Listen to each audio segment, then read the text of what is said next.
Alas 5:10 na, 1 Western Visayas na. Alas 5:10 na, 1 Western Visayas na.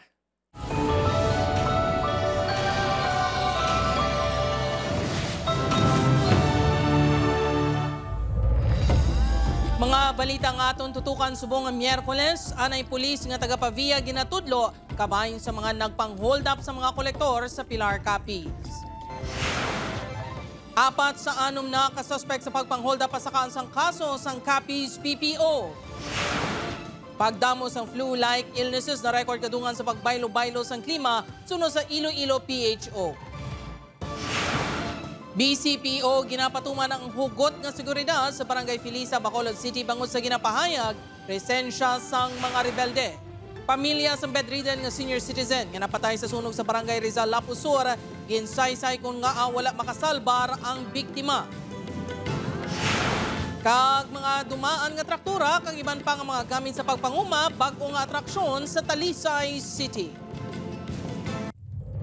Ini ang GMA Regional TV, 1 Western Visayas. Mayong hapon, ako si Gertrude Charlatan. Dismissed nga pulis isa sa mga suspect sa pagpang-hold up sa Pilar Capiz. Amay sini nagapanindugan nga pato-pato lang ang mga akusasyon batok sa iya anak. Anom na ang giningadlan nga suspect sang Capiz PPO. Si John Sala nakatutok live sa Barangay Palagon, Pavia, Iloilo. John?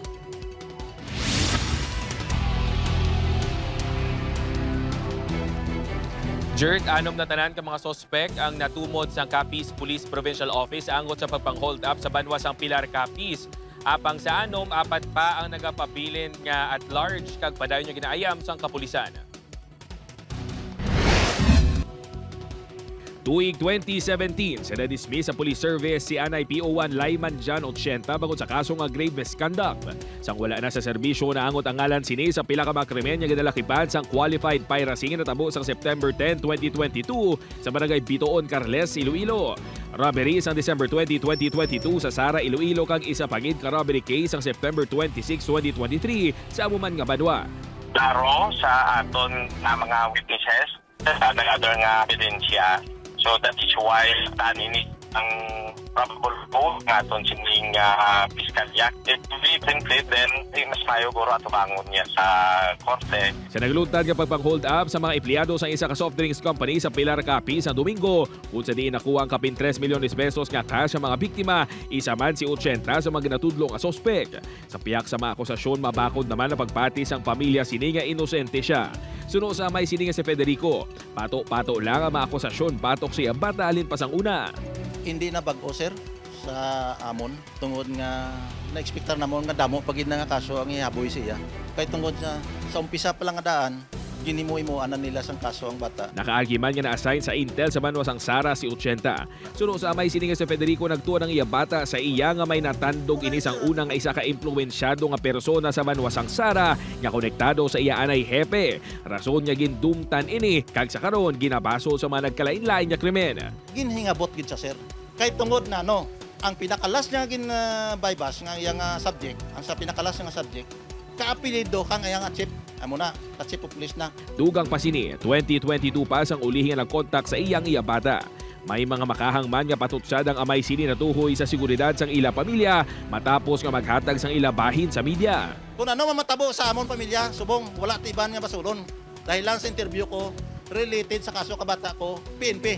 Apang ginpanidugan sang Iloilo Police Provincial Office nga lihitimo ang mga akusasyon bato kay 80 kag nag-agi sa insyakto nga proseso.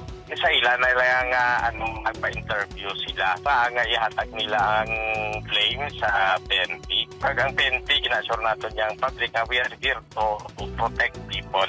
Samtang halin sa duwa, nagsaka naman sa anom tanan ng mga natumod nga sospek sa pagpang-hold up. Magluwas kay 80, ang mga ini ang ginalakipanan day John Francis Morenes, Jemarie Daquilanya, Marnie John Asahar, Arnel Argelies, kag Leonito Tahasco. Una na nga nadakpan ang magtiya ka sa day Morenes kag Daquilanya ginpasakaan na sang kaso pinagi sa inquest proceedings. Samtang ang 4 nga nagapabilin pa nga at large ang pasakaan sang kaso pinaagi sa regular filing. Jared, suno sa pamilya 80 handa sila nga magkooperar sa kapulisan kung madakpan na si dismissed police officer Layman 80. Jer. Madam Uged nga salamat sa update. Kapuso John Sala. Sa iban pang balita, pagdamo sa ginatawag influenza-like illnesses na record kadungan sa pagbaylo-baylo sang klima. Pag-obserbar sang minimum health protocols padayon nga ginakampanya sang Iloilo PHO. Si Zen Kilantang Sasan nakatuto. Sakit sang ulo, hilanat ubo kag pagpanalakit sang lawas. Ang mga ini ang pilalang sa nabatyagan sang pila ka residente diri sa Tigong Pavia, Iloilo. Si Nanay Ninfa bago lang nag-ayo, apang ang iya bata kag apo ang nagapabiling nga ginatrangkaso. Pagtapos ko ka ubo, ka sakit ulo, pagkagano may gawa, isa daw hindi ka kaginhawa. Kaya nag-inom ko bulong, ayad dayon. Nahibaluan nga madamo nga pumuluyo ang naga-eksperyensya subong sa mga influenza-like illness o kung masakit nga may sintomas ng trangkaso. Sunod sa Iloilo Provincial Health Office, nagdamo ang mga natapikan sang sini sa mga panimalay, bangod man sa mga pagtililipon sang holiday season, dugang pang pagbaylo-baylo sang klima. May factor gid ang weather no, tagtingulan, naglamig, so ang ilong naton, ang nasal passages nato nga malakag prone man sa injury, so masapos ang pagsulod sang virus dira nga makakos ang infection. Sa datos sang Iloilo PHO, may 248 ka influenza-like illness cases nga na-record sa probinsya sa tuig 2024. Gina-report naman ini gilayon sa surveillance system. Kutob sa mga severe cases, ang ginakuhaan sang specimen sample kag ginapadala sa Research Institute for Tropical Medicine agud ma-detect kung ano nga virus ang nagtuga. Panugyan naman sang Iloilo PHO, kinahanglan pabaskugon ang immune system, pinagi sa pag-inom sang vitamins, masami nga paghugas sang kamot, pagsuksok sang face mask kag pagpabakuna, agud malikawan nga matapikan sang respiratory diseases. Sa Bacolod City, pilaman ka pamilya ang naka-eksperyensya sang trangkaso. Gani nagatingwa man mga ini nga hindi makalaton sa iban. Magmas kag magano gid isang kwan bulong. Maghalong gid sa mga kwan. Expose sa mga layab ko. Galagaw-lagaw lang ko para nga hindi ko malatnan na. Sang damnag lang, nagpagwaman sang opisyal nga statement ang Department of Health nga wala sang outbreak sa human metapneumovirus sa China. Ang nasambit nga virus hindi na bag-o kag madugay na nga naga-exister santo sa report sang World Health Organization. Sunod sa DOH, wala naman sang dapat kabalakan ang publiko. Ginapaabot man sang health authorities ang pagtaas sang kaso, ilabi na nga winter season sa China kag iban nga pungsod sa Northern Hemisphere. Upod kay Cirilo Nanduque, Zen Kilantang Sasa, One Western Visayas. Para sa dugang nga mga balita sa Bacolod City, kag pila ka lugar sa Western Visayas, mangin kaupod ta si Adrian Prietos. Adrian? Yes, Jert, mga puso, madamo gid nga salamat. Samtang sa Bacolod City man, seguridad sa bahin sang Barangay Felisa mas ginpahugot pa sa kapulisan bangod sa ginapahay presensya sang mga rebelde. Yaring balita nga aton gintutugan. Damo pumuluyo, kulubaan. Kaya basi magka-enkwentro sila yan, pumuluyo, di madalahig. Tanin dyan sila kalabot, para nga malinong hindi nga barangay.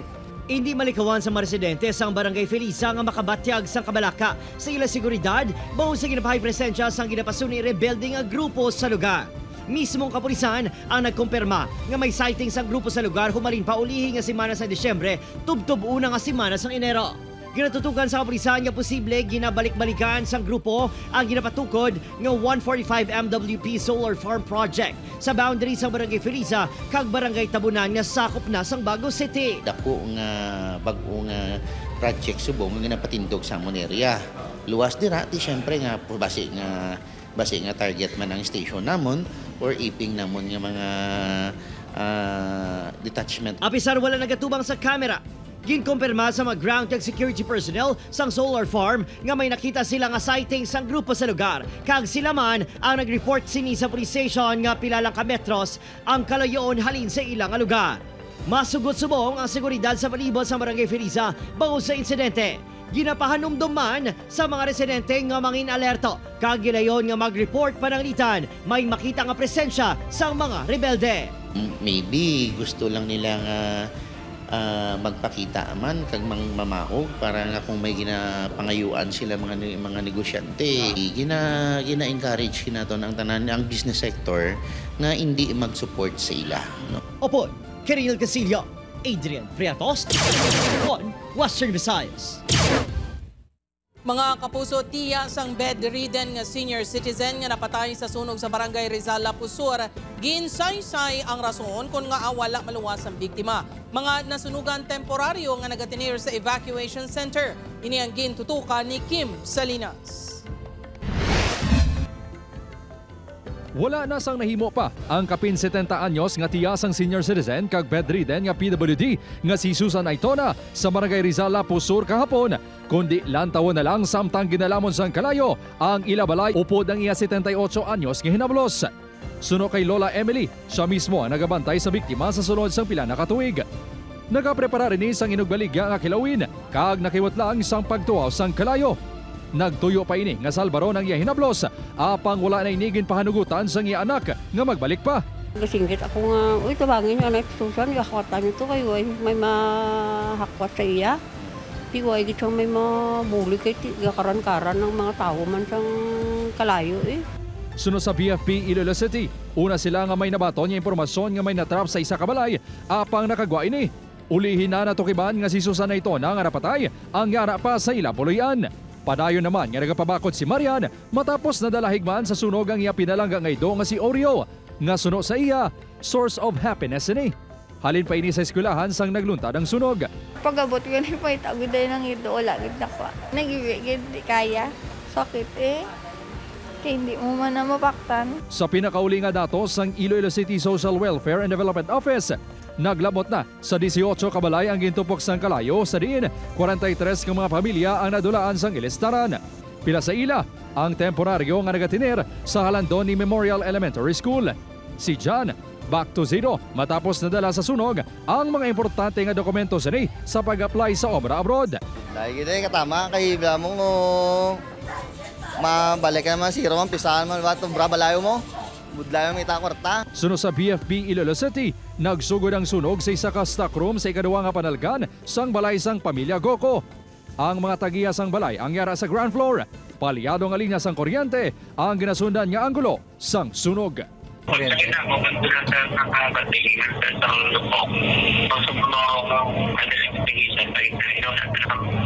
Upod kay Romel Porquia, Kim Salinas. 1 Western Visayas. Mapuso sa Negros Occidental naman, mga daan nga mga traktora kang iban pagin nga gamit sa pagpanguma, baubida sa isa kakapihan sa syudad sang Talisay. Nakatutok Aileen Pedreso. Kung luyag mo sang quick break halin sa Masako kag magahod nga syudad, may isa ka lugar sa Talisay City nga pwede mo bisitahan sa imo bakante nga oras. May lalagko nga tractors, goma sang salakyan, kag iban pa nga recyclable materials nga nagadugang duag sa palibot. Pagpanguma ang hugot sa kag-iya nga si Kate, bakante lang kuno nga lote sa doong lugar kag nagaserbe nga parkingan sa mga truck nga ginagamit sa panguma. Apang sang nag-abot ang pandemya dala sang COVID-19, napaminsaran sa nga himuon nga gamay nga kapihan ang lugar. We needed a space to display our tractors. Basically, our main business is really into farming. Why don't we put up a display area here in front so people will see and then set up a small cafe. Perfect place para sa mga luyag nga mag-relax kag mag-picture-picture o pwede mga abyan kag barkada. Naka-enjoy ka na? Na-feel mo pa ang life sa uma. Magluwas sa kasadya nga dala sini sa mga nagabisita para sa pamilya ni Kate, pamaagi ini para ipakita ang paghatag importansya sa pagpanguma. It's really more of keeping the history of Negros and the culture and tradition, not just to the farming community. Upod Garuel Bangoy, Aileen Pedreso. 1 Western Visayas. Mga kapuso, mangin star-studded ang selebrasyon sa Mother of All Philippine Festivals, ang Señor Santo Niño Ati-Atian 2025. Duha katulog na lang mahibaluan na kung sino ang pagkakoronahan bilang binibini ng Kalibo Ati-Atian 2025 sa 17 kakandidata. Siyempre, mas mangin exciting ang coronation night bangod isa sa mga mag-serving host si Anjo Pertiera. Maghahara naman sa mga kandidata si Luke Conde. 7 p.m. ina sa Biyernes sa Kalibo Pastrana Park. Sa January 16 naman, 8 p.m. magabanding sa mga kalibonhon Sunday Beauty Gonzales Sofia Pablo, Allen Ansay, kag Sean Vesaga sa Kapuso Fiesta. See you sa Kalibo Pastrana Park, mga kapuso!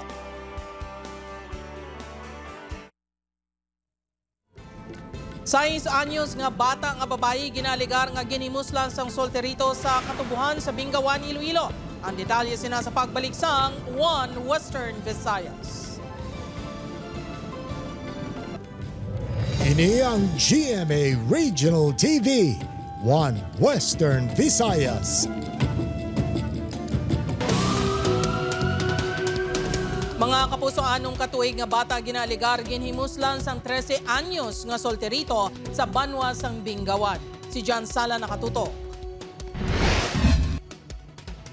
Ginaimbestigaran na sa karon sang Women and Children Protection Desk ang Bingawan Police kag Municipal Social Welfare Development Office ang Bingawan LGU ang ginaligar nga pagpanghimulo sa isa ka anom katuig nga bata sa mga banwa. Base sa impormasyon nga nakuha sang kapulisan, ang biktima gitawag kay alias Nene, ang ginimuslan sang 13 anyos nga solterito nga si alias Nonoy sa katubuhan. Yara na sa karon sa kustodiya sang MSWDO kag WCPD ang mga imbulbado sa insidente. Yung nakadanok sa aton nga police station, no, as recorded sa aton man nga women nga nag-inform sa akon sang January 7, 2025 alas 8 sang aga. Santo sa impormasyon, ingod balay lang sang sospek ang biktima. Ginkumpirmar man sang Bingawan MPS nga may nagalaptang nga video nga kuha samtang ginahimuslan ang biktima apang wala pa ini nakalabot sa ila. Posible man suno sa kapulisan nga mapasakaan sang kaso ang nagkuha kang nagpalapta sang video. May panugyan naman ang kapulisan sa mga ginikanan. Proteksyonan din natin ang aton ng mga kabataan. Kag aware din kita sa aton ng mga pagpalipot. Kag monitoron din natin kung ano ginopera sa aton termin ng mga kabataan. John Sala, One Western Visayas. Kapin 1,500 ka mangunguma sa Negros Occidental nagprotesta sa atubang sa DAR Provincial Office. Yaring balita.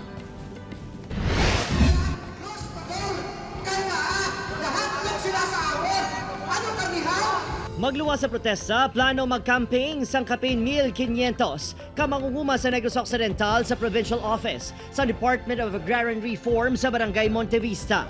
Ang ilang panawagan para sigon sa gobyerno ang pagpanagdag Certificate of Land Ownership Award o KULCLOA. Ini pinagi sa Land Acquisition and Distribution Program sa 4,000 hektaryas nga duta sa Negros Occidental. Sunod sa grupo, masobra 6,000 ka former beneficiaries ang kuntani dekada na nakakuha sang duta nga ginatalauma. Tama na ang pagtunto, tama na ang pagpaikot-ikot nyo sa mga mangunguma nga subong ari nagapinitensya sang inyo katuntuhan kag sang inyo nga mga kabutigan sa batas ng agrarian reform. Ang ini nga mga mangunguma ginakabalakan nga hindi na makuha pang CLOA. 2014 pa kuno sa ginprosesong paghatag sang ila nga duta. Ginareklamo man sang grupo ang ginaaligar pagpangharas sa mga ginapahay gwardiya sang mga nag-aakupa sang duta. Dapat i-generate nyo na ang CLOA para magkaroon na ng mga duta ang mga beneficiary. Wala man kami nagapangagaw duta, kundi programa ina isang gobyerno. Amo na tani ang pag-asa namon nga makapatapos kami sa amon pag-eskwela sa among kabataan. Mo sila mga demands, inahimo man namon ang amon trabaho, kanawi sa proseso, inaamat-amat pa namon i-process ang mga land holdings until nga makalambot sa CLOA issuance. Agud mapabilin ang katawhay sa mga relihisa sa kilid sang dalan. May mga bitaw personnel na kakapulisan nga ginpahamtang sa lugar. Opo, Kiril Casillo, Adrian Priatos, One Western Visayas.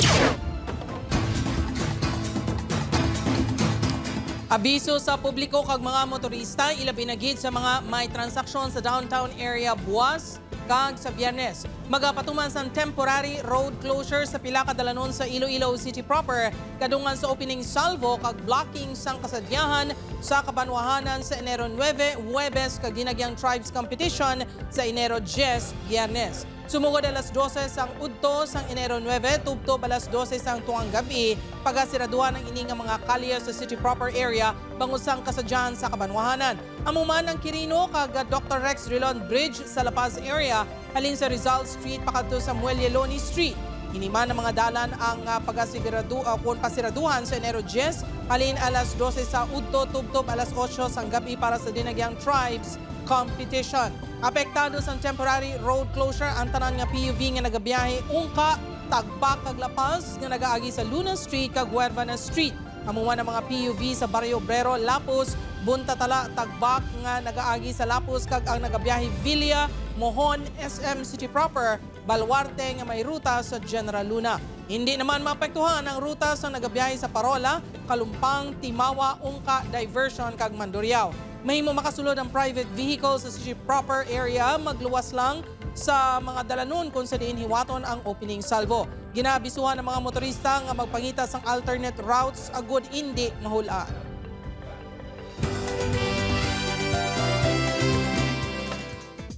Mga puso at exciting, sugataon nato ng 2025 kapuno sa kasadya kag kultura. For sure nga mangin memorable 49th sinulog sa Kabangkalan Festival kaupod sanda Yuti Gonzalez, Sofia Pablo, Alan Ansay kag Matt Lozano sa January 10, 8 p.m. sa Kabangkalan City Public Plaza sa Kabangkalan City.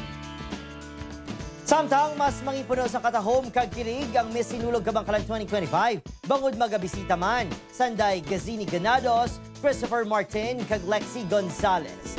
See you sa January 16, 7 p.m. sa KCC Gymnasium. Mga kapuso, yari ang mga bakante nga posisyon sa GMA Network nga sarang ma-applyan.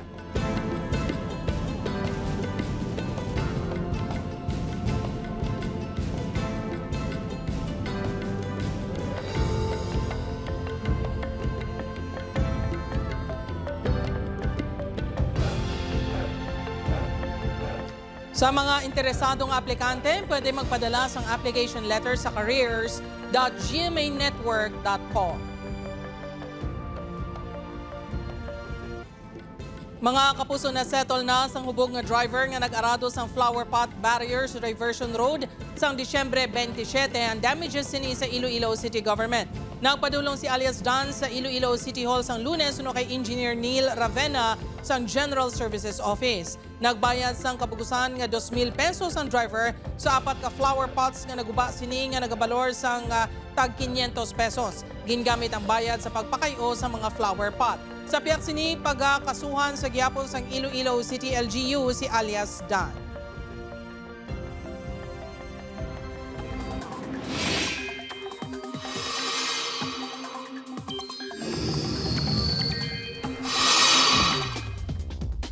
Mga puso, wala sang may nasibatan yung malaing itsyempo pero nagapabili ng tsansa sang ulan sa ibang pangabahin sa pungsod.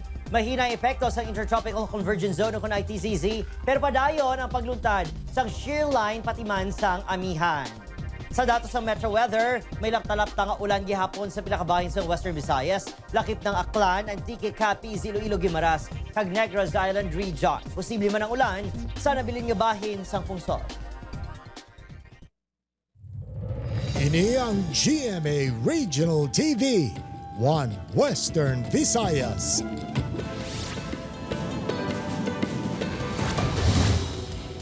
Wala na makapalagpas sa ginpatigayon nga drug bypass operation na manugbaligya sang isda sa Barangay Poblacion South, Oton, Iloilo kagabi. Ginkilala ang subject kay alias Digoy, residente sa kamuman nga barangay. Nakuha sa iya ang 15 gramos nga suspected shabu nga ginabulubanta nagabalor sang 102,000 pesos. Suno sa hepe sang Oton MPS nga si Lieutenant Colonel Abner Hordan. Drug surrendery sa barangay ang subject. Kaginaaligar nga nagakuha sang iya supply sa Barangay Bacau, Mandurriao. Nag-angkon sa mga menor nga kasamaran sa lawas ang isa ka rider matapos makabunggo ang motorsiklo nga ginadala sini sa isa ka close van truck sa Barangay Poblacion, Ilawod, Pasay City. Base sa investigasyon sang Pasay City Police, nagluntad ang aksidente pasado alauna kay inas ang kaagahon. Nagikan sa aklan ng van kag padulong sa Dumangas, Ororo Port. Ang motorsiklo ang nagikan naman sa San Enrique kag pauli sa balay sini sa Pasay City ang rider. Gilayon nga gindapatan sang first aid sa mga personnel sa Pasay City Fire Station ng rider antes gindala sa ospital para mabulong. Ang aksidente ang ginistoryahan na lang sang magtimbang nga bahin. Arang nagabuko ng sopreo.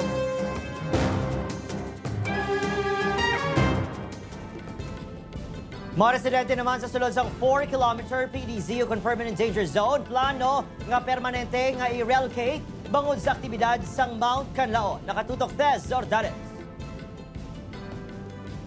Sa sini nga mga laragway, kuha sang isa ka residente lapit sa Mount Cadlaon, makita ang madamol nga abo nga ginbugas ang bulkan alas 10:25 kainasang aga. Sunod sa Calaon Volcano Observatory, kasubong sa nagliligad nga emisyon, halin sa idalom sang bulkan na ginabuga nga abo. Possible sa movements ang magma nga nagapasaka. Before sinimam nga may mga na-record maganda nga mas malawig pa din rin. Ang ini nga mga indikasyon sunod sa Office of Civil Defense 6 patimaan nga naman nga oras, posible nga liwat nga maglupok ang bulkan. We still have a series of volcanic earthquakes. Ibig sabihin nun, may mga nababasag pa rin bato sa ilalim. May abo. So lumalabas yung abo. No? And namamaga pa rin yung volcan. Na doon pa rin po yung imminent threat of eruptions. Isa sa mga ginalantaw nga long-term solutions sa isang provincial government, agon hindi na mabutang sa italita lang kabuhi sa mga nagapuyo lapit sa bulkan, amo ang permanent relocation sa mga yara sa sulod sang 4-kilometer permanent danger zone. If the LGUs are ready to provide with the land, and then maybe we can discuss on how to help the relocators. Sa karon nagapadayon ng pagbalay sa mga tikang agud mabuliga ng mga residente nga maging apektado sa himuon nga relocation. Inactivate na namin yung early recovery clusters para po mapag-usapan na din yung mga yung mga pangangailangan. Abisar na untat ng hot meal sa ginahatag sang probinsya, nagpasalig ang DSWD nga may nagakaigo nga food kag non-food items para sa masobra 2,600 ka mga pamilya nga nagapabilin sa 24 ka evacuation centers sa La Castellana, Bago, La Carlota kag San Carlos City sa Negros Occidental. Upod kay Ruel Bangoy, Tess Ordalas. One Western Visayas.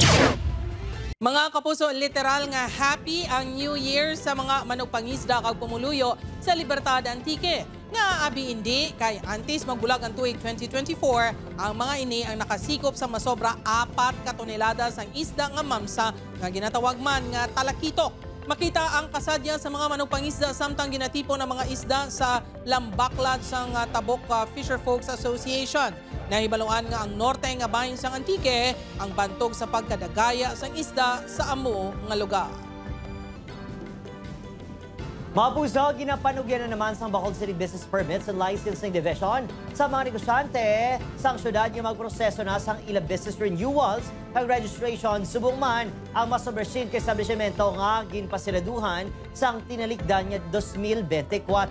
Target sa mga tuig sang BPLO nga makarehistro sang masobra 24,000 ka negosyo sa syudad. Sarang makapadulong sa Business One-Stop Shop nga nahangtang sa Bacolod City Government Center para sa mas madasig nga transaksyon.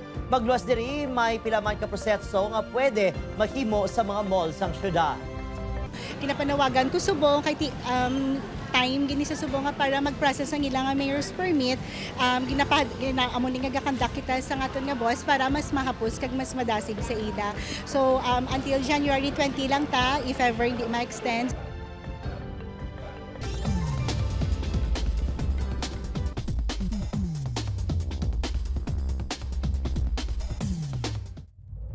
Sa atong mga kapuso diri sa Western Visayas, kag subong man sa atong mga kapuso abroad, madamo gid nga salamat sa pagtutok. Mag-isa kita kag hibaloon ng mga balita tungod local news matters. Ako si Gertrude Charlatan, ini ang One Western Visayas, bugos nga puwersa para sa mas dako nga misyon kag mas masangkad nga pagserbisyo sa pungso.